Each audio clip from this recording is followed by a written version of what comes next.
the days of when I worked to row. Since you started lifting? Exactly. So big. It's true. Well, if you remember that year, the Blazers came very small and tight anyway, so it just exacerbated. Right. Exacerbated. That's a good. Exacerbated. Yep. Thank you. Exacerbated. Okay, well, it's 7:05. We've given the grace period of 5 minutes, so I think we can get going here. We have 105 participants right now, and we'll leave the door open for anyone showing up a little bit late. Welcome to the second Rowing Town Hall. For all of you who spent some time with us last month, thanks for coming back. Tonight we'll be focused specifically on heavyweight rowing with Coach Todd Kennett and some other folks. So thanks for being here. Before we get going, just a couple of housekeeping items as it pertains to being on this Zoom event. Please be sure to keep yourself muted. If you're not, we'll hear you and it will take audio away from those speaking. So please stay muted until the end when we open it up for some Q&A. And also, if you want to chat, there's a chat feature at the bottom toolbar, and you can enter in questions that we'll answer at the end of the program. Or if you want to check out who the other participants are and say hi to someone that you used to row with or that you know and haven't talked to in a while, that's how you can do all that. You can send messages directly to people privately, or you can message the whole group. One thing we like to do to get the chat going is go ahead and say where you're joining us from and what your class year is, if it's relevant. And that gives us a chance to know everybody that's joining us here tonight. So if you want to go ahead and do that, go ahead. And from there, I'm going to turn it over to Todd, and he's going to kick off our program, and I think you're going to enjoy it. So Todd, take it away. Thanks, Keith. I hope everybody enjoys it. It's good to see everybody. Thanks for being here. On behalf of all the Cornell crew, including lightweights, women, heavyweights, we had that meeting a couple weeks ago, and when we left it, a lot of people were like, that was a lot of fun. So we decided to make 3 more of these, 1 for each team, so we can dive into some topics a lot deeper. So I hope we find some good stuff along the way. If you have questions, feel free to ask, pop them up and we'll see if we can get to them at some point. The other thing, just before we really get diving into stuff, I want to thank a lot of people. Going right to the top of the athletic department, Andy and Anita are doing a tremendous job. This is a pretty tough time, and I can't even imagine some of the things they're going through when we talk about C-19 and ending seasons and varying amounts of money being talked about. It's pretty mind-boggling just as a head coach, let alone what they must be dealing with. And so I'm happy to see that they might jump in tonight at some point. Compliance-wise, even this meeting itself, Amy Foster and Andrew Turker did a bunch of work to make sure that we're okay. I think there's some recruits that might be popping in, and we had to verify that it was okay for them to be here.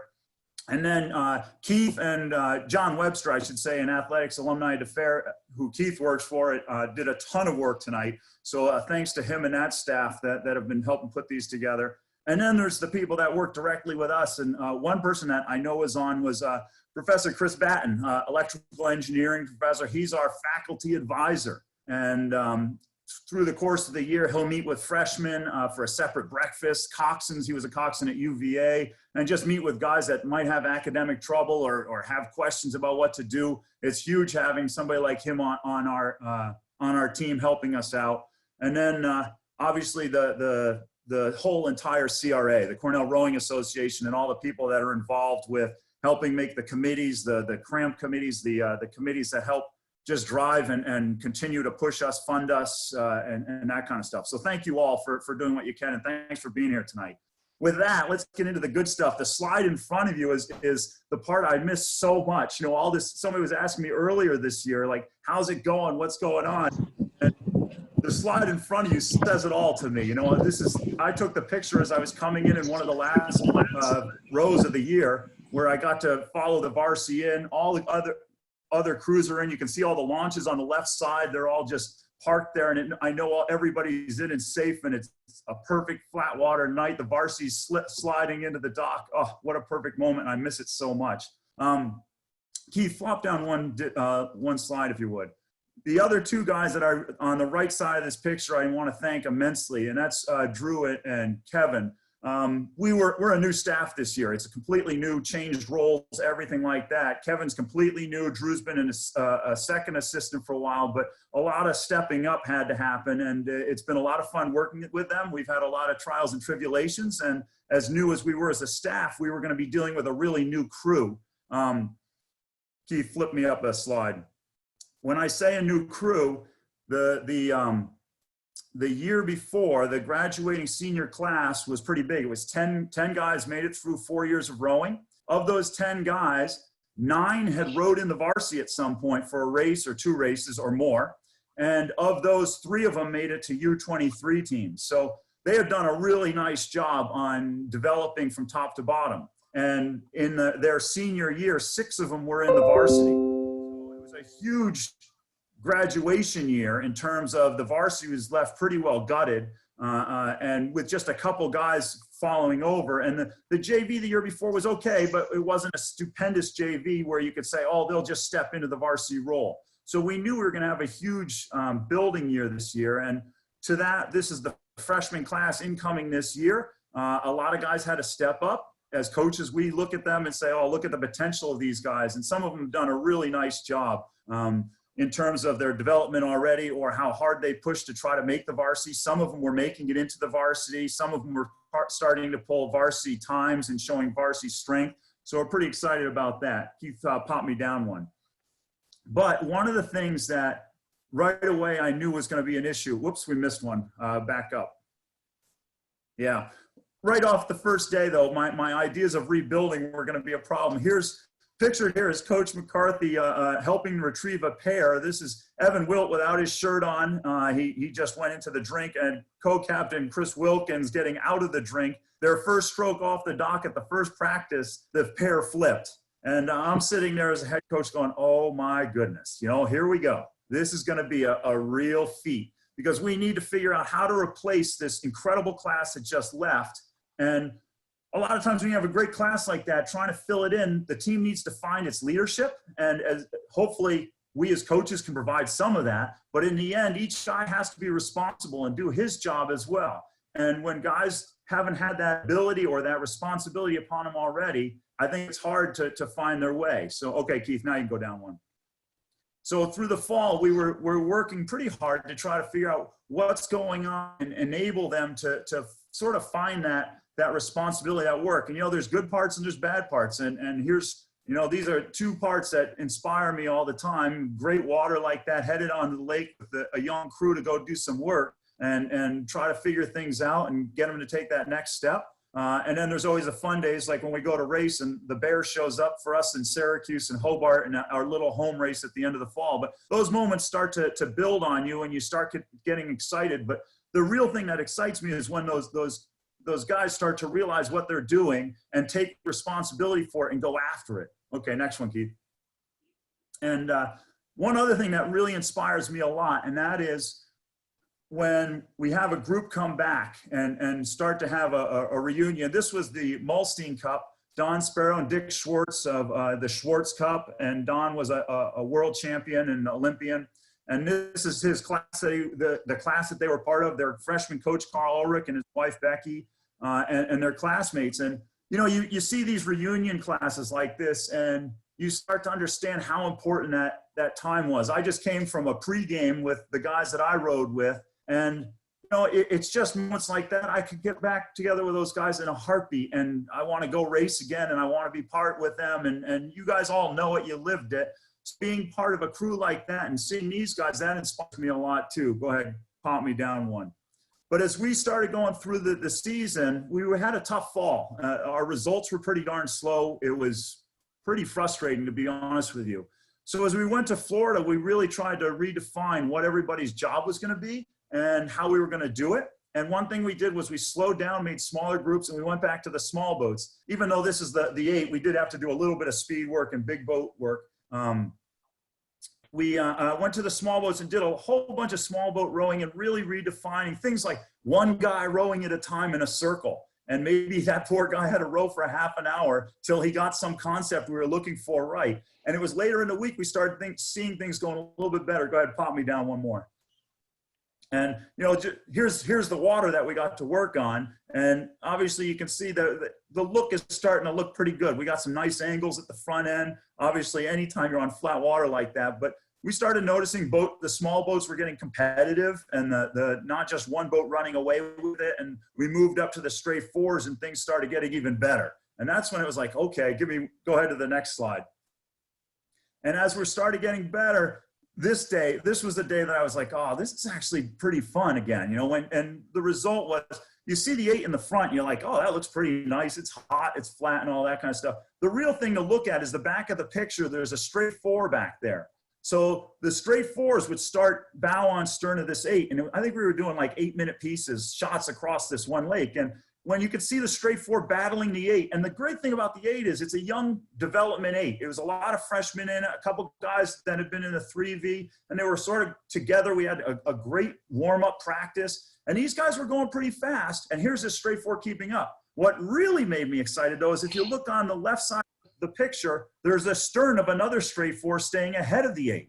And that's when I was like, whoa, okay, now we got a small straight blind boat staying ahead of the 8. Now, the 8, yeah, it's a development boat, but anytime that starts to happen, I'm like, okay, things are starting to go the right way. And it was a lot of fun watching these varsity guys go that way. Go ahead, kick me down one more, please.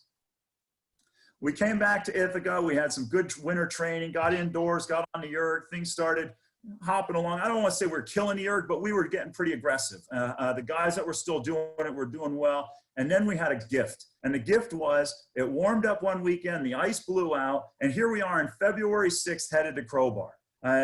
It's only happened a couple times in my career where February cleared out enough that you could row from the boathouse out. And we barely had to break ice. We had a few ice breaking days, but it was pretty tame. And we made it to Crowbar so many times in February, I can't even begin. It was outstanding. And when you have time like that, it's like you combine the erg with the water. And I think Cornell guys, all of us know it. It's so exciting when you're not sitting on the erg and you get to go be in the boat. Just your head is in it a little bit more. You're a little sharper. You want to give a little bit more and be a little bit more aware. We were having great rows, and I was really excited about that. Go ahead, kick me down one more, Keith. Winter break came, and here we are, and we found ourselves still on the water. So we could combine it with mornings where it was cold. We go indoors in the afternoon. It would warm up enough, and here we are approaching Teganic, 27K round trip from the boathouse. And we had it. I remember this row in particular because the two boats were trading on these long, we were doing like 10-minute shots. You'd have a minute off to grab a shot of water and adjust your butt or something, and then off we go again for another 10 minutes. And they were trading pieces by a seat or two over 10 minutes, all the way to Teganic and all the way home. And it was like, wow, this is starting to happen. This is getting a lot of fun again. I can see the development happening and guys moving along. And this continued through the spring. And as we were closing in on our first race, which was going to be the Ithaca Round Robin, where you get 2 races in a day. The morning race was going to be with Temple. The afternoon probably was going to end up with our lightweights, but that was to be seen yet, depending on who won the morning rounds. But a good warm up. And then C19 came, and it caught me completely off guard. Go ahead, Keith, kick me down one more. So as we were getting ready to go, you know, one day we're being told, spectators won't be allowed in the boathouse, to the next day, like, wow, it looks like the sprint sports are not going to be able to even compete. And this caught me off guard. So the last day, we found out there was eventually going to be a last day. And it was one of those things like, wow, what do you do to try to make it? I don't even have the word for it to try to make it meaningful, to try to make it so that you can let the seniors have that last time of trying to put it in and do something really special. So we came up with, the coxswain actually came up to me, Tommy, and he goes, Coach, the varsity really wants to do a piece together. They want to stay as a varsity. They don't want to mix boats. They want to do a piece to prove to themselves they're good. And I'm like, okay, what you guys, this is your practice. I'll do whatever you want. You want to do a 2K, 1K? They go, we want to do 1K, but we want it on the course. And just so everybody understands, again, the course, if you were from yesteryear and you had the lake to race on, the course now starts down in the speed stretch, on the straight stretch, and it goes through the bridge. And anytime you go through the bridge, you're talking a turn, which means you're on the rudder, so you're taking significant speed off the boat. So it's really hard to have a good time. So I looked at the coxswain, I'm like, Tommy, you sure you don't want to do it on a straight stretch? We could fit you in, excuse me. We could fit you into that stretch and you'll have a much better time. Yeah, go ahead, Keith, roll it as they're going. This is the actual piece. He's like, no, we want to do it through the race day. So we wound up, and I hope this comes out clear enough. I guess it's sort of going to be a little garbly. But these kids wound up, and they were having a great piece. I don't know if it's because they heard it was going to be their last one, or if it was just that it's race day, and it's the only one we're going to get, so we're going to give it to it. But they had a great piece. I thought they were on it. Not all perfect. It's a little too garbled to have it to be smooth enough. But we went through the bridge, and the time ended up being 2:52. And anytime you have 38-degree water and you're going 2:52, very low current. It was almost no current, no wind that night. It's a really good time. And they came in so happy and so excited to me that it was really special. It was really special. And it was one of those times where, as a group, I would have loved to have had them for another month and seen, okay, we weren't probably going to beat Yale with it, but it would have been fun to see how can we progress through the time? Can we get a little more speed out of this thing? Can we keep them positive so that they keep developing and building to that next step, enabling them to feel special? And as they feel special, hopefully they take that next step, that next plateau, and say, we can do more. How do we do it? Okay, here you go. That to me as a coach is the exciting part. When they start challenging me, what more can we do? How do we do it, coach? Here you go. Give them the next bit and let them go with it. So the senior class came in, very thankful for them. Keith, go ahead, kick me to the next one. We had a couple award winners that I'll end up with. First award winner was James Amer. This is a picture of James. He won the Butler Award. He also won the Finn Meisland Award. And he's pictured with the Finn Meisland Award. I just wanted to bring this up because this is named after Finn. All you that were coached by him. His wife, Nancy, had a lot of talks with me about it. The base was interesting because we found a local artisan at the farmer's market who's a wood carver. He had a piece of a hull of a walnut tree that he carved that out of. And there's a little secret compartment behind the oars that pulls out. And Nancy's going to have a little saying and a little bio about Finn in there. And James is going to put something in. And every year the rower will put something in there. So it'll be almost like a time capsule. And the award goes, the Meisland Cup is presented annually to the team member who embodies the spirit of rowing, spreading their love of the sport in a positive, infectious manner among the crew, motivating everyone to compete at the highest level and move the boat. So I got to keep moving there, but that's the idea. Other person that won award, Tommy Brinningham, he was the coxswain. He was probably going to be the first 4-year ever varsity coxswain. He was something else. And then I have to get to our host tonight. Keith, you're going way faster than I am. Back me up one or two. Chris Wilkins, going to be back to Chris. Whoops, the other way. Chris Wilkins, the Cy Weed Award. Chris is was a co-captain.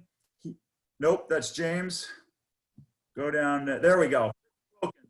One of the co-captains. He won the Cy Weed Award, academics and athletic excellence. His dad rowed here at Cornell. He was a swimmer in high school, and when he came here, he started working really hard. Great competitor, worked really hard, became a two-year letter winner, I believe. Might have even had 3. I can't remember his sophomore year enough to say that he was in the varsity enough to get the letter, but he was super competitive and did a great job, a great captain. He's going to be one of the co-hosts tonight. And then give me kick down to Willie Getz, the other guy. Willie was a senior. He had a couple injuries along the way, but his spirit and his ability to every day come to practice in a positive attitude, tremendous. What he did with the guys that were in the 3V this year was outstanding, taking a bunch of guys under his wing to make sure that they stayed positive and working really hard. The two of them host the Big Red Breakdown. It's a radio talk show on Sunday nights on the Big Red Sports Network.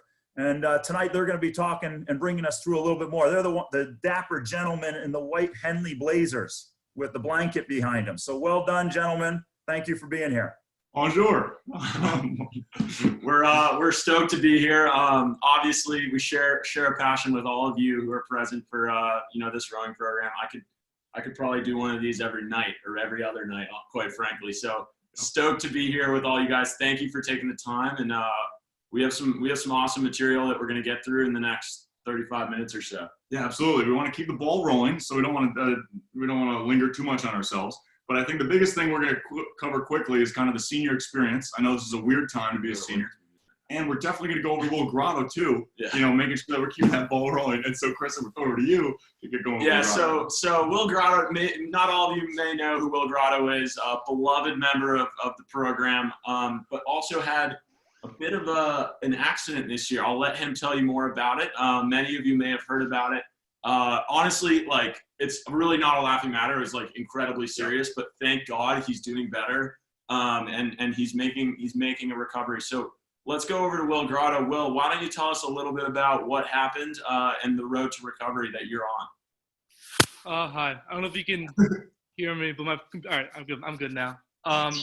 So yeah, after this last semester in the fall, when I was driving home, I fell asleep driving on the highway, and I broke my neck, both of my feet, my rib, and I had to get like 72 stitches and staples. And then I was in the hospital for probably a month or so. Wow. What are you doing now? What am I doing now?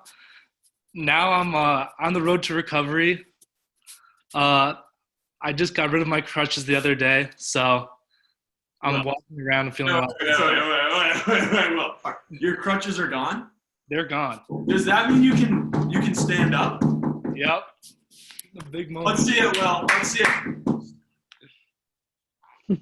Oh my God! He's doing it! Oh my God!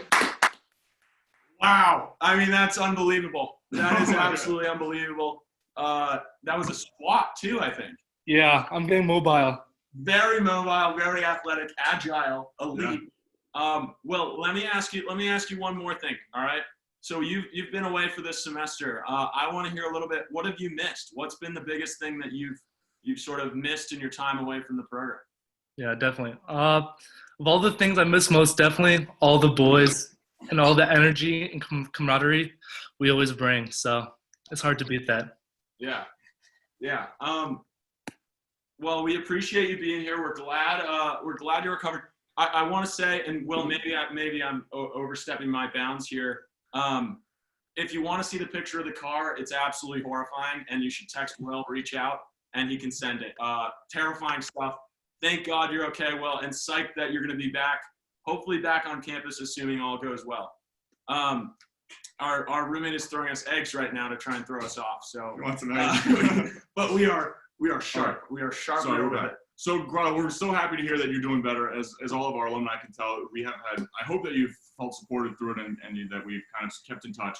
And we can't wait to see you get back on the water. I hope that you're going to be healthy enough maybe in the fall if school's still open. But that's obviously this COVID-19 is something that nobody knows what's going to happen. And hopefully everyone stays healthy. And we're glad that you're healthy in more ways than one. And you're walking around again. Yeah, thank you. So we wanted to go after speaking with Will. Thanks for being with us, Will. We wanted to talk a little bit about the end of the season before we get to Pat Moore, who's another absolutely incredible man on the team. Yeah. Just quickly touch, we're sort of probably already a little behind schedule, so don't want to take too much of your guys' time, but want to just mention, how dramatic the end of the season was. So I want to just bring up this one point that a good friend of mine and fellow senior rower, Charles Mankey, mentioned the other day. And that was that it's hard to a lot of the seniors. It seemed like the hard work sort of didn't pay off in the end. We spent the entire year grinding, and we didn't get that opportunity to race on the water. And what he mentioned was, even though that work isn't tangibly paying off this season on the water, it's something that will go on and sort of support future generations of growth for the program. And that's what we have to take solace in as alumni. And that's something that honestly, every alumni here on the call tonight can have faith in, that their legacy lives on in this program. And so, I mean, I certainly remember what the seniors did my freshman year, what the juniors did, sophomores. And so I hope that our legacy can carry on as a class, and it's something that, you sort of have to believe in, given the circumstances. So, yeah. And absolutely, one of the things that I think is most prevalent among seniors is that while undergraduates, we all feel the alumni presence, especially around the boathouse. And while we all of a sudden one day our whole season was over. And for some of us, it might have felt like our role at Cornell as a rower was over. But what we've realized is that it's just changed. And it's being able to see the best out of this situation and know that we are going to be alumni and a part of a huge network. And so kind of as a senior message, that's what we feel we've all rallied around. But I think also what we want to talk about is the wellness of the team and kind of what's happening ever since the beginning of this COVID-19. And that's where Pat Moore kind of comes into the picture. So yeah, let's move over to Pat. Let's hear from him. So Pat Moore, many of you may not know him. He's a current sophomore, rising junior on the team, but just a massive presence in and out of the boathouse. Just an insane amount of energy, and someone who is a consistent member of the varsity this year after what was sort of, I would say, probably in his words, what would be a disappointing freshman year due to injury, and just came onto the scene and just absolutely crushed it this year. So Pat, let's move over to you. I want to hear a little bit about your training at home. How are you staying motivated? You did a marathon the other day, just on a whim. Tell me about, like, how the heck are you staying motivated being at home? Well, I'm flattered with that introduction, Chris. You make me blush. I like the photo you guys chose of me. Like, anyone that knows me knows that's the face that comes out like 500 meters into any piece. And I can't control it; it just comes out. But talking about training at home, it's funny because I did the marathon. I remember what I thought when I was like 3/4 of the way through it, and I was like, wow, 8 by 500 meters is way worse than this. Like, it's really like I trust me, any of you guys could do it. But I think what I think about when staying motivated when training is just like make it fun and remember that like we love this. It's like if you're not a little crazy, you're kind of in the wrong sport. Like, and one of the coolest things that I think that our team came up with in Florida when we were reorienting is we had this mantra. It was like smile and love the fight. So we'd have like Coach Kennett would give us some like super hard piece, and you'd look around the boat and you'd see like Kreutz, Jackson, or Drew Servin with this like evil smile. And you knew that like they're about to like enjoy and make it fun. So, and another part that I loved about our culture this year is we had this like unspoken trust that like we'd have hard ergs Friday afternoon. And so from Saturday to Thursday, it was all just building and everyone trying to see what they got to do well on Friday afternoon. And you could trust that like Chris and Evan and Jackson and Horbs and Kreutz were doing everything they could to try to beat me and compete on Friday afternoon. And it wasn't like spoken. It was all like through like little like nod, little like glances on the erg, like between the pieces. And so that's, I guess, what I view like this period as. It's kind of just like that Saturday to Thursday period where you're just trying to do anything you can to like try to be as fast as possible on the next erg piece. But it's just instead of 6 days, it's 6 months. And I don't know. I'm excited. Yeah, absolutely. And thank you. And I think it's something that we should also point out that Todd just that mentioned is that Pat actually received a bid to the U23 camp this summer. So that's a huge congrats to Pat, and he had an awesome year. But beyond rowing, it's all about being a student athlete. And so, Pat, why don't you walk us through really quickly, what's it like doing classes online? What's that transition been like to being home and still having to go to school ever since? It's quite an adjustment. The good thing is that I sat down with a lot of my teammates before this semester started, and I made sure to get in classes with them. So we have this support network where if you talk to Austin Chase before every class, I'm like, yo, dude, what, like, do you have any notes? Like, and like, but yeah, I think it's been a seamless, not seamless, but it's not too bad. It makes erging easier. I can, like, there's so much more time to erg because I don't have to wake up and do it. It's not like that far away. And you're not just saying that for the coaches here? A little bit. I'm a little bit saying it for the coaches, but also, I don't know. So one last thing I want to say about Pat before we move on is he spends a lot of time looking at the screens of the guys next to him. He's also done an excellent job of doing some digging about other teams. And so Pat was on Strava and realized that the Harvard team, the Dartmouth team, the Yale team, they all have their own Strava accounts that are completely public. So he's been doing some digging about what those guys are doing in terms of training, and he's been making sure that he's doing more, we're doing more. So Pat, good investigative work there. Thank you. I like to really dig in. I get kind of obsessed. That's good. So Pat, great chatting with you. Thanks for being here. We're going to move from hearing a little bit about the rowers experience to go talk to Coach Kevin and hear a little bit about his experience. It's his first year. We're lucky to have him with the program. So Coach Kevin, why don't you take it away? Tell us a little bit about, I guess, about yourself, and as some people here may not even know you, and then more about the recruiting experience that you've been through this year. Sure. So thanks again for the introduction. I'm Kevin McCarthy. I'm an assistant coach here at Cornell, and yeah, my first year here coaching. I used to compete against Cornell and get my butt kicked all the time. So nice to be on the other side of it. I was a coxswain for 4 years at Mercyhurst and worked in Boston for a couple of years coaching at Holy Cross community rowing before Todd had enough faith in me to hire me. So really happy to be here. And I've been all over the place. So I've been here for 8 months and 6 months of traveling. I've traveled 30,147 miles. So for those of you that are fun fact people, the earth is 24,000 miles around. So I've already gone around the world 1.5 times around that. So yep. One of my big spots was in Seattle. So I visited 3 clubs out there, talked to a bunch of rowers. My big trip this year was in February. So I was actually gone from the boys for about a full month. I was in Pittsburgh, Seattle, San Francisco, Auckland, New Zealand, Cambridge, New Zealand. Yeah, here's some photos from Los Gatos. I was able to go out with some of the lightweight and heavyweight squads, scouting for both of our teams a little bit. Just wonderful scenery. You can hop over to the next one. Sydney. So, yep. I did Auckland, Sydney, Melbourne, Los Angeles. So when I was in Australia, I visited 5 different programs. I attended a regatta. It was an international regatta. And I was able to see a lot of really skilled recruits. There's a lot of really talented individuals that, had interest in Cornell. They just hadn't, had a lot of information about us. They didn't know a whole hell of a lot about us. So, this was a great opportunity for us to get out there, spread the name of Cornell, flash our Red Sea all around. So, people were very receptive to me. People were receptive to rowing in the U.S., very curious about Cornell.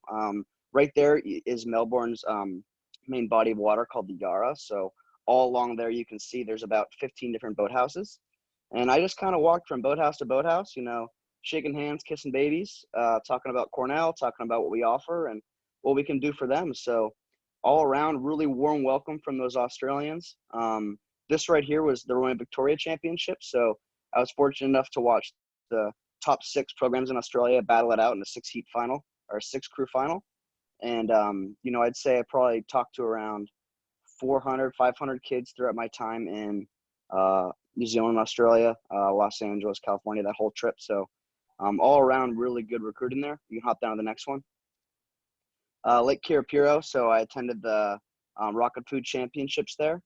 They're having a little bit of a drought. Looks pretty yellow over there. So, yeah, overall, I'd say through our recruiting, it's really all about just getting the best possible individuals that we can in the program. No, not necessarily looking to bring in internationals to bring in internationals. It's more about, how are you going to contribute to our culture?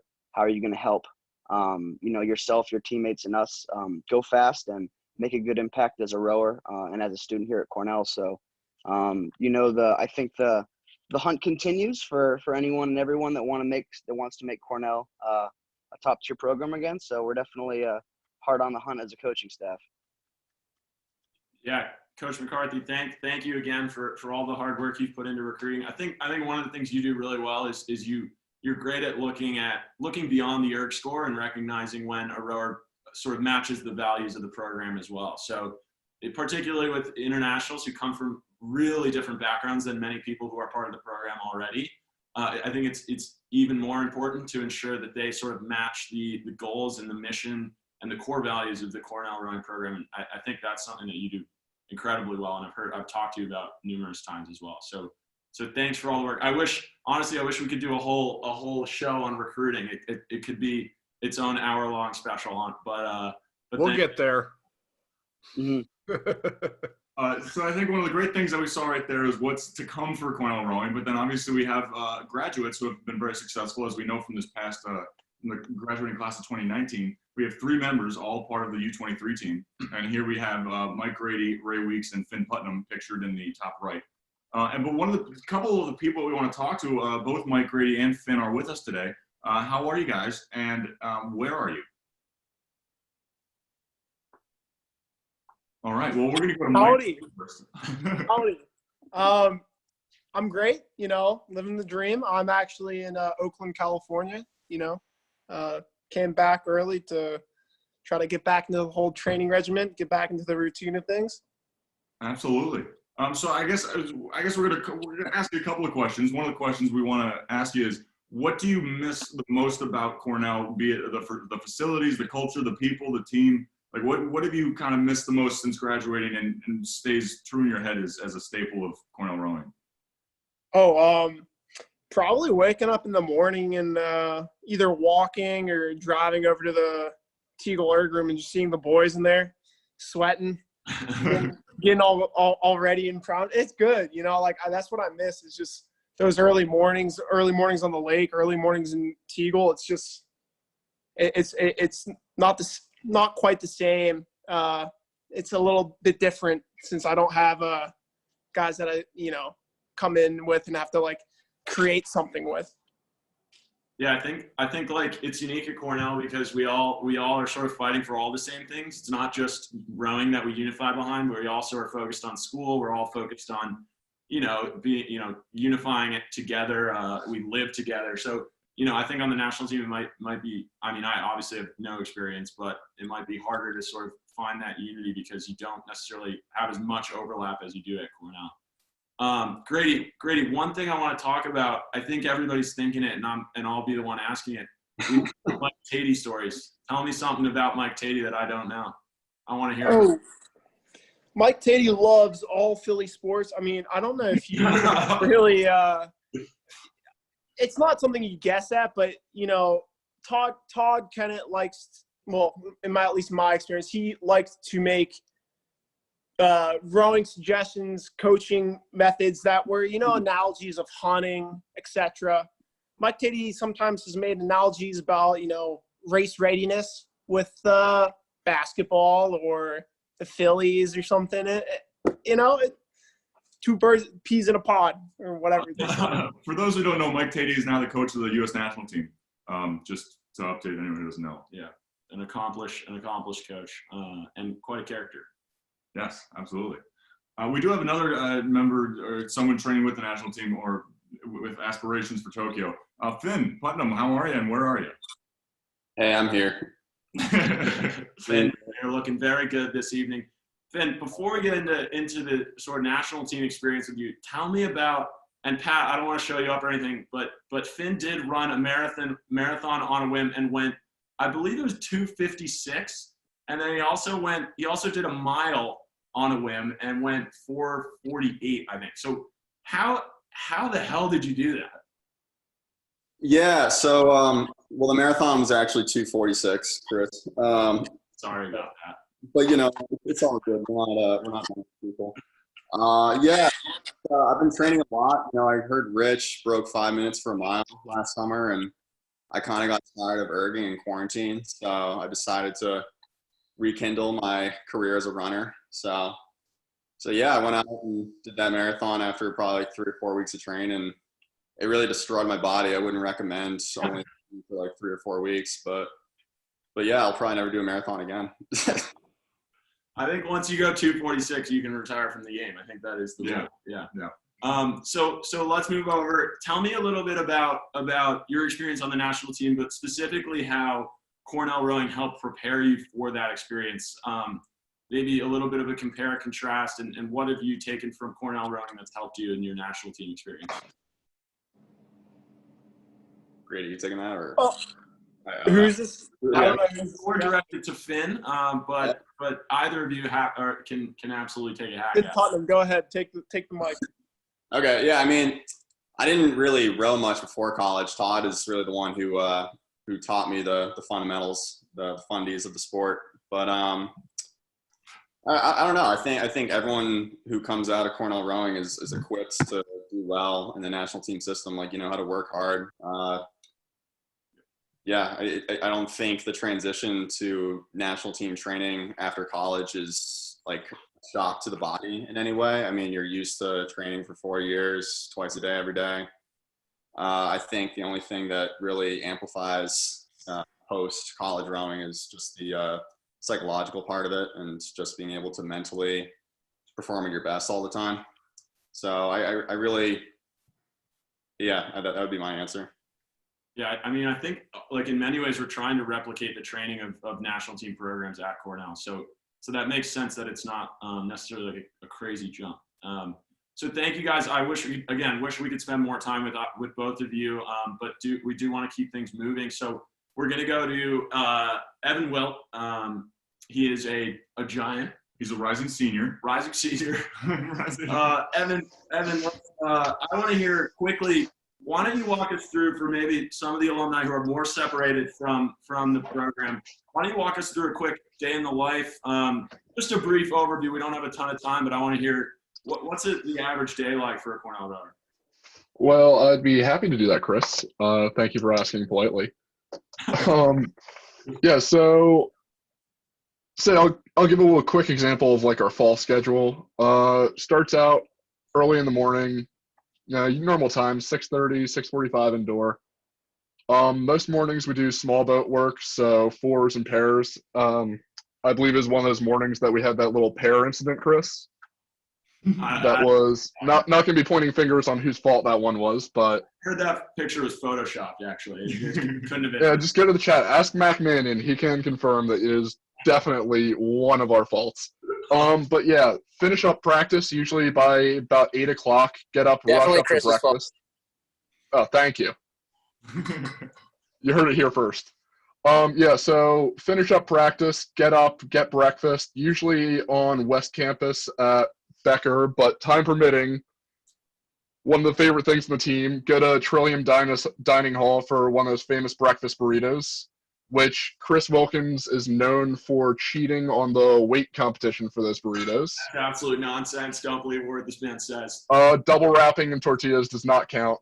Also heard it here first. After breakfast, it's the normal class grind. One of my favorite things during the day is, given the opportunity, I like to swing into the coach's office to pester Coach T, usually with technical questions or just kind of, have a little banter. It's nice talking to them in the middle of the day. Finish up classes, usually either head back to the house or just go straight down to the boathouse around 4:30ish for practice, have our evening practice. That's usually larger boats, so 8s or sometimes straight 4s. Then finish up there, go to dinner, then either hit the library or head back to the houses with the guys. It's really nice having all the rowers in the houses, so if you finish up your work for the day, you can just kind of banter a little bit more and hang out with the guys, build a little bit more of a connection for the team. Absolutely. Thank you. And speaking of the team and the kind of bantering with the guys, what do you kind of, I know that the senior class is not necessarily prepared, didn't have a spring season, but you guys are going to be the leaders of the team next year. Have you been talking at all about what you're going to do next year as the head of the team? I think it's been talked about a little bit, not so much explicitly, just kind of like a feeling that you get moving into your last year at Cornell. I mean, especially given the fact that we almost lost the season, didn't really lose it, but missed our chance to really prove something. So it feels like the stakes are higher. And it hasn't been an easy road. I mean, every single class has its trials, its injuries, its hardships, but I think everyone's just kind of bringing it full circle. We've had our injuries, but they're healing up. Everyone's excited. They're working hard. Hopefully we'll have a fall. Yeah, absolutely. Looking forward to that. We'll see what happens with Heather Charles, but no matter what, I think everyone's just getting that general excitement on coming in to finish off our race strong. Certainly. Well, thanks for being here, Evan. Thanks for talking with us. We're going to head over to Coach T now. Heard a little bit about the team. Let's go into sort of the tech, what we're using, how we're getting faster. All right. So I got a technical topic. I'll try to keep it quick and keep it interesting. The first kind of one of the newest toys we've got is the Empower Oar Lock from NK. So you can see on the screen, it's an oar lock that's got some extra sensors on the back that can sense the angles and the force measurements. And each rower gets a screen that they put in their boat that gives them instant feedback on those angles. So what the coaches end up seeing is something like this graph here, where you've got all the names across the top, and everyone has a curve that's kind of the average of their, you can stay on that one, yep. That's kind of the average of what they're doing for the practice. And you can see there's about 10 different numbers for each guy, and it's tough to figure out what you're looking at. So we started keying in on a few pretty key variables right away. So one of those, if we go to the next slide, is the catch angle, right? So this was an early season practice. So I picked out 4 guys out of the stern 4 of a boat, and you can see the catch angles. There's a huge difference. We had a goal of 60. We were aiming for 60 degrees. And so you have everything from 48 to 67. So that's a big difference. Some of that we found we're able to change pretty easily just by moving the foot stretchers and making sure everyone had the foot stretchers in the right place so that their angles were lined up. And then, on the shorter guys, you can do some things with pulling in the pins, adjusting the rig custom for that person so that you get those angles matched up. So that was pretty basic. And then we got into some higher level stuff. So we started looking at the force, the peak force. Where in the stroke is the most force being applied? So we can go to the next slide and check that out. So I've got the brown curve and the orange curve. Those are 2 guys who were in the varsity 8. Again, this is the beginning of the season, and you can see the peak force. One guy's putting it at minus 22 degrees. So if 0 is the perpendicular, where the oar's perpendicular, minus 22 means it's before you get to that perpendicular point. Minus 6 is just a little bit before. But anyway, as you all know, you want everything to be the same in rowing. You want people to be pulling the same way through the water, putting their pressure on in the same way. So 2 guys in the varsity 8, pretty big difference there. I put the little red star at what we were looking for. So the guy in brown was a little too far to the stern. He was reaching out a little too much. The guy in the back was a little more too far to the finish, kind of yanking on the finish. So then we go in and we find some other ways to work on this. Over the winter, we work on the RP3 a lot. So we were able to kind of match up. Okay, so we get a curve on the RP3 as well. And you can see there, and we start matching up. Okay, so how do we use this to improve what we're doing on the water? So again, we can key in on that, where that peak is of the power curve. We can go to the next slide there, Keith. And right, so again, we can see our peak, and the RP3 is giving us the relative peak force position. That's what they call it. So 43% of the way through the stroke. We get that number from Kleshnev, who's done a lot of research about the biomechanics of rowing. If you want to nerd out on rowing, I'd really encourage you to read Valery Kleshnev's Biomechanics of Rowing. But basically, his ideal was that we were trying to hit about 38% of the way through the stroke is where our curve is, which came to minus 22 degrees on the water. Anyway, I won't bog down too much. Long story short, so during the winter, we were able to work with guys, on how to change their stroke, push more with the legs now, don't open with the back so much, little things that throughout the winter, we were able to coach them in a way that was actually improving their technique. And then so when we get back on the water, we're actually seeing some real benefit from that. So we can go to the next slide. And we see, so these are the same 2 rowers. So you can see that in the August slide, they're pretty far offset. And then I found another data point from them in April 15th. And you can see they're not perfect, but they're pretty well matched up, right? So the peaks are almost the same. The catch angles are pretty similar, and the general shape is good. So we were able to see some pretty solid results from that. So it was great to be able to connect what we're doing in the water and what we're doing indoors as well. And then the next slide, we can see the whole varsity 8. So we'll go ahead to that next slide. And there's the varsity 8. It's April, so it's not quite peak season, but you can see the peaks are starting to get clustered. You can see Big Ray Weeks got the gray curve there. It's still looming over everybody, and Mike Grady was in there, so he's got a big curve. But you can see it starting to come together. So that was good for us to see that work we put in the winter was starting to pay off in terms of unifying the stroke, and the guys in the boat would verify that as those curves came together, that the rowing felt much better. It felt much more unified. So there we go. So that was a fun bit of technology that we got to play with. And then the other thing I can talk about is just some of the new training equipment we have, right? So the RP3 I mentioned, there's a picture of our RP3 room. We've got 28 of them now. And we have 16 Bergs or bike ergs. They're made by Concept 2.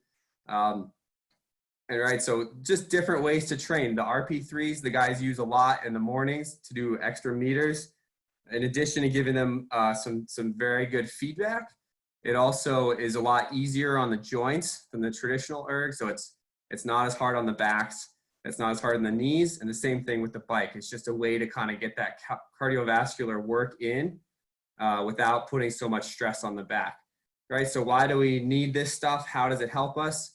Essentially it comes down to that, the volume of training, the time of training, the amount of meters and miles we're putting in now, it has just grown so much over the last 10 to 15 years. So if we go to the next slide, you can see we're really approaching an elite level of volume. So the blue there is kind of the weekly training hours of a national team level rower. So it's up from about 16 hours in the 70s to about 22 hours a week these days, right? And it's kind of plateaued there. They're really finding at the elite level, you can't really put any more stress on the body. It's just you can't put any more meters in or people start breaking down. But you can see the orange is the collegiate rowers, right? And we've basically doubled, almost tripled the amount of work we're doing since 20 years ago. So, I thought what Finn and Grady said was true, that there's not a huge adjustment they're finding to the national team level because collegiate rowing has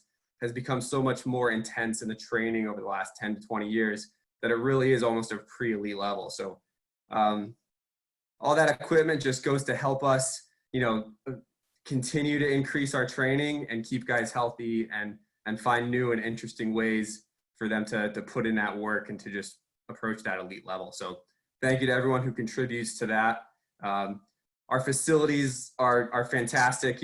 We see a lot of recruits in, and universally they're just blown away by the facility we have, by the number of ergs and bikes and all the equipment we have. And it's always a huge selling point for us. So thank you there.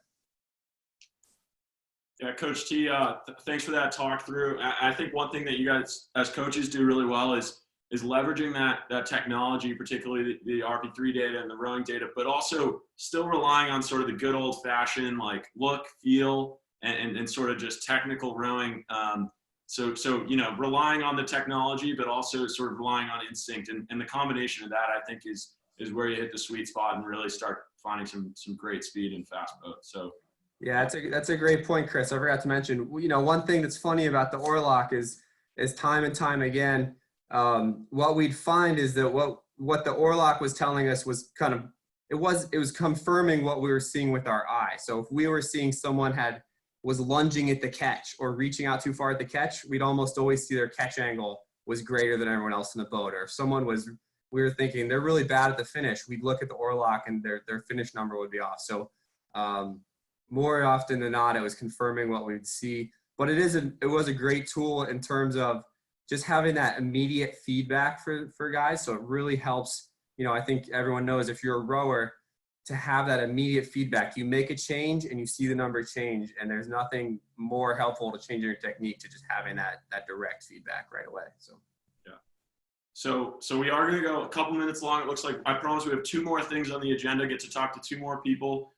So, if you have an 8 o'clock obligation, feel free to drop, but we are going to stay on and talk to a couple more guys. So first we're going to go over to Max Krutzelman, who's current freshman and rising sophomore. And he is just, again, an amazing energy on this team, a guy who always has a smile on his face and puts a smile on your face. It was a consistent member of the varsity this year, actually, as a freshman. So, Krutz, I want to hear from you. Why don't you tell me something that surprised you about the Cornell rowing program as you came in this year?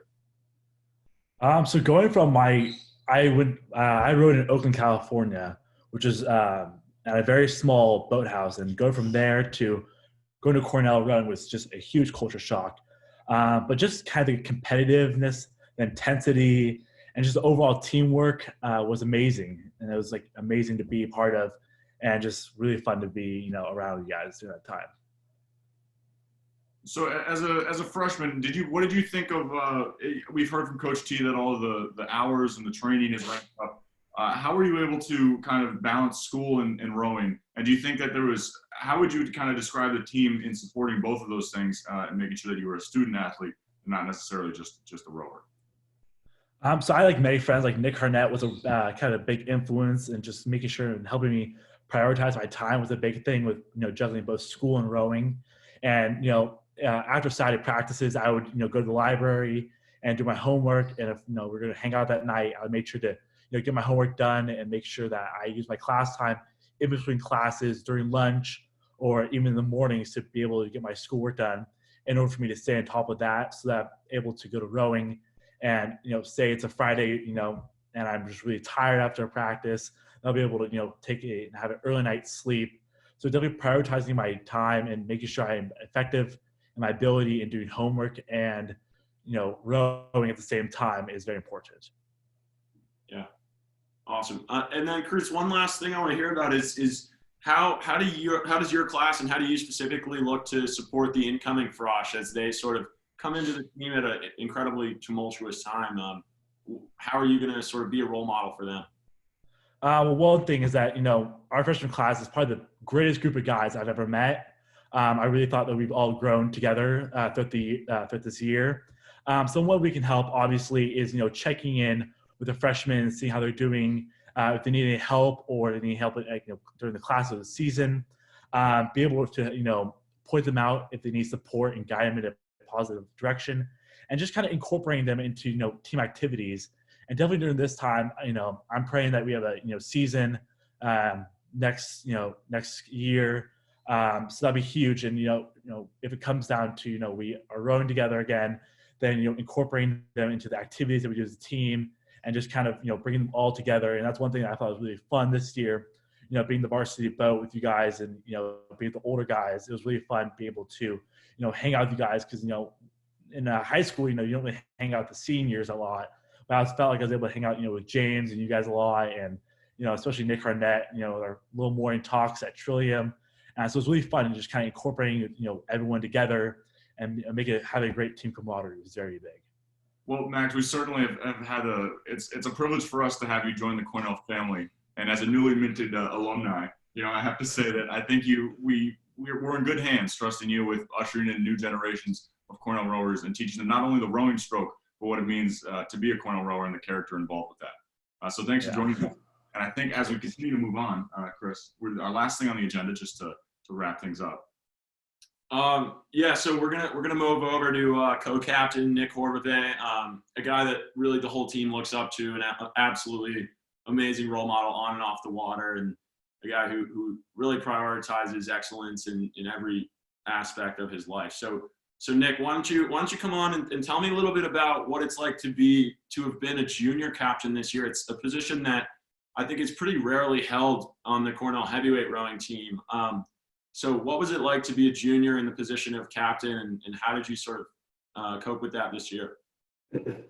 Yeah, sure. Yeah, thanks for the really nice introduction.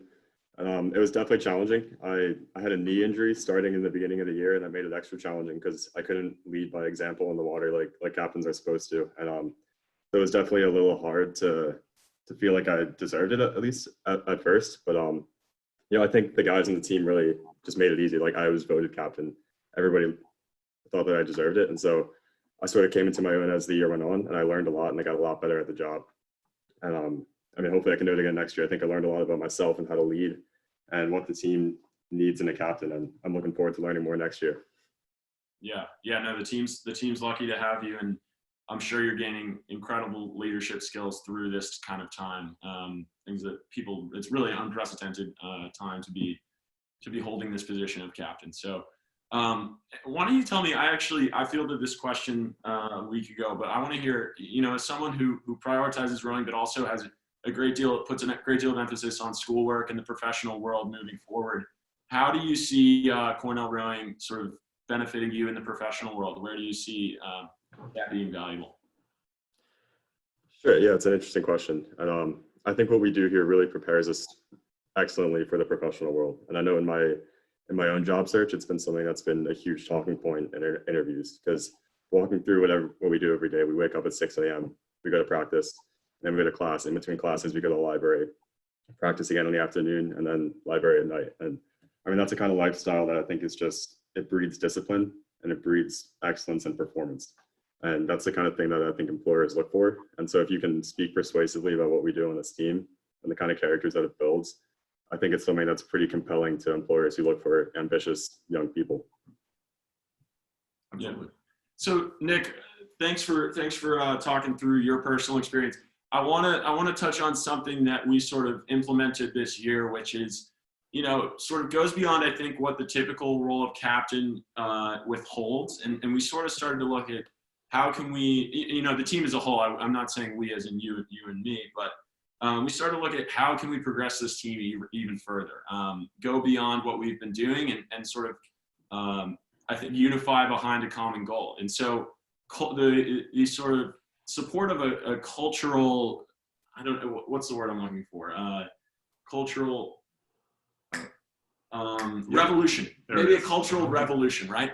Something that we can unify behind, a common mission statement, a vision for the team as a whole. And so if you want to go to the next slide quickly, we worked both within the team, speaking with one another. I'll never forget in Florida, we had multiple hour-long conversations about what we wanted to do as a team and how we wanted to accomplish these things.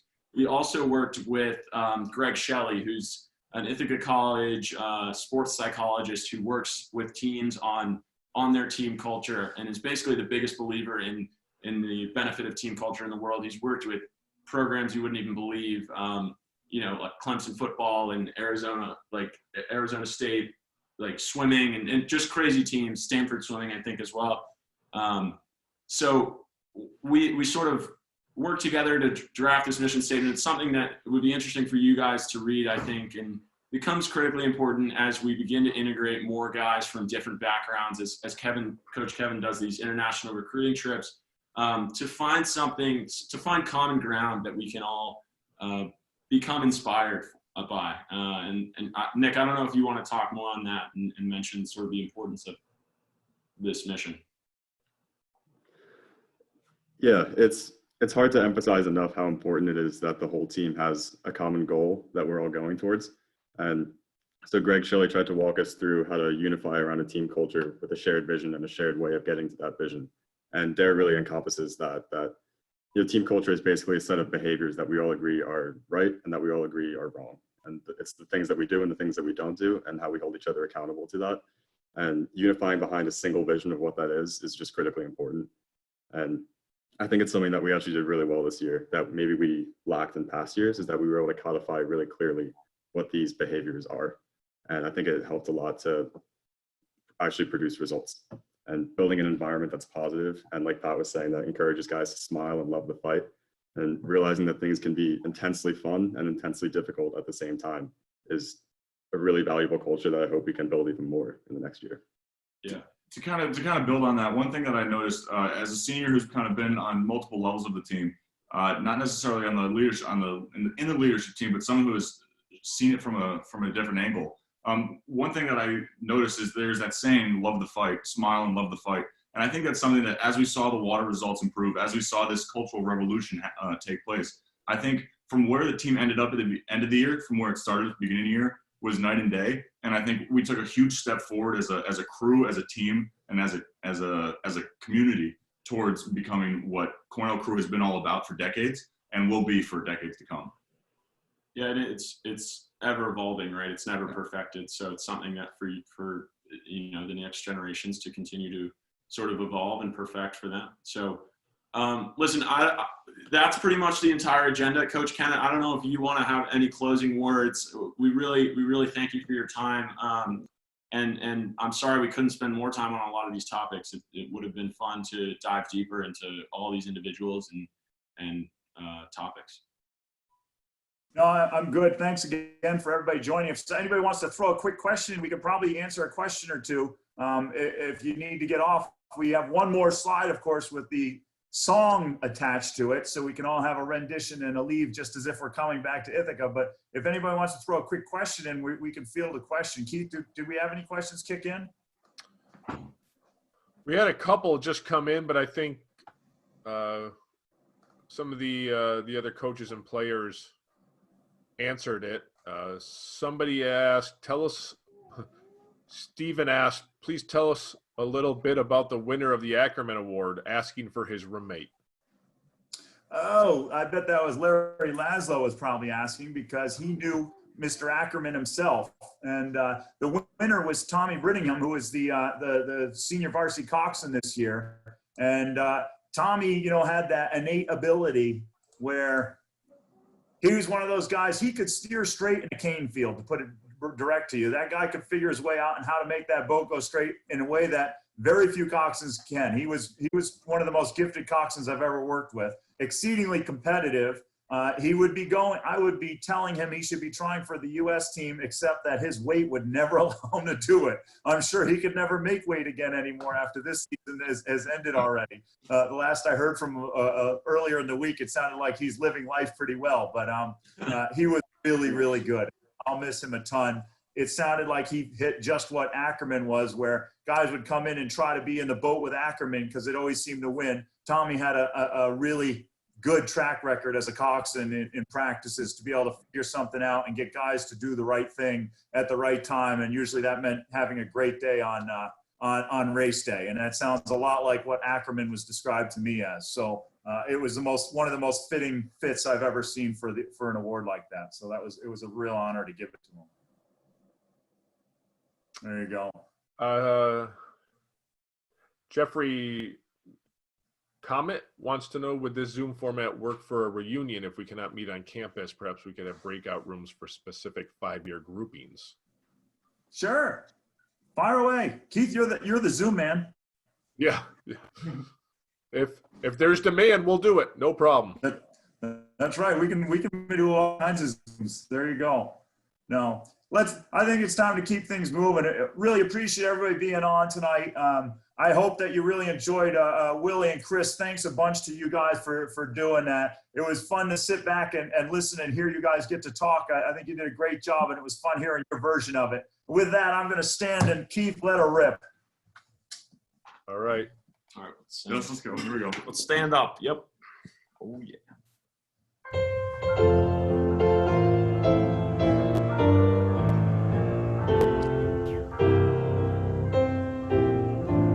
Yeah, that's right. Onward like the swallow going, crosses every nerve and sense.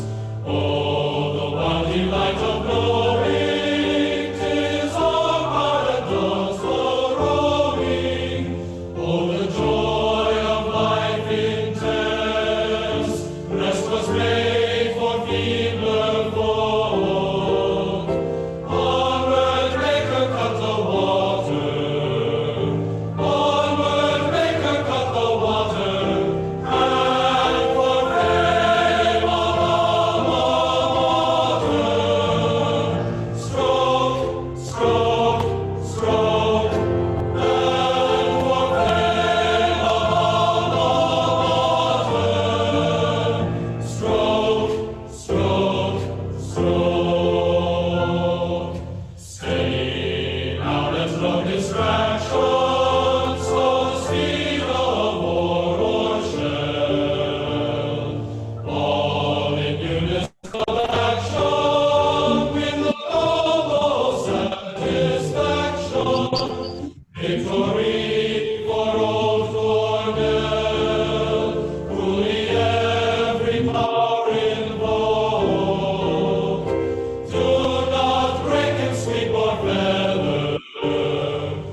joining us, and have a great day. So if everyone wants to unmute yourselves and give any shout outs to anybody you see, go right ahead. You can hang out for a few more minutes. If you want to yell at Todd, you can do that too. Thanks, everybody. Thanks to the Glee Club. That sounded better than the usual bus ring.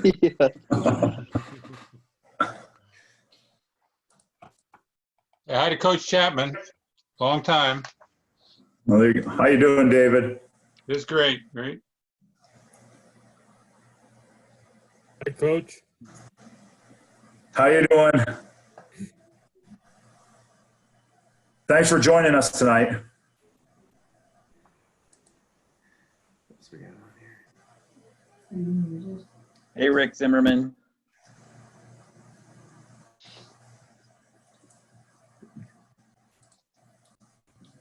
Cool. All right. Well, there it is.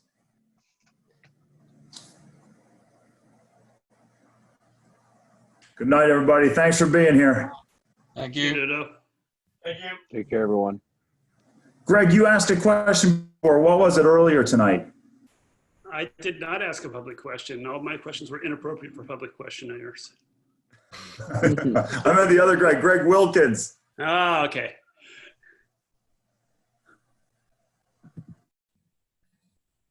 Poignant though, Todd.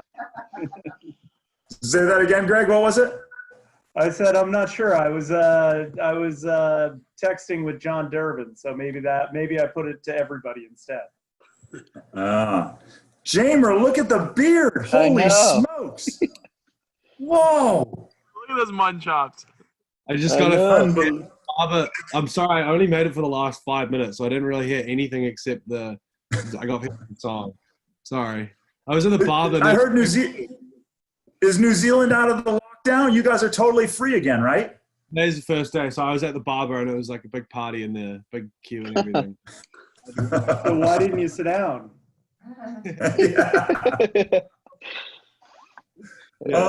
Mr. Grubel, how's Georgia?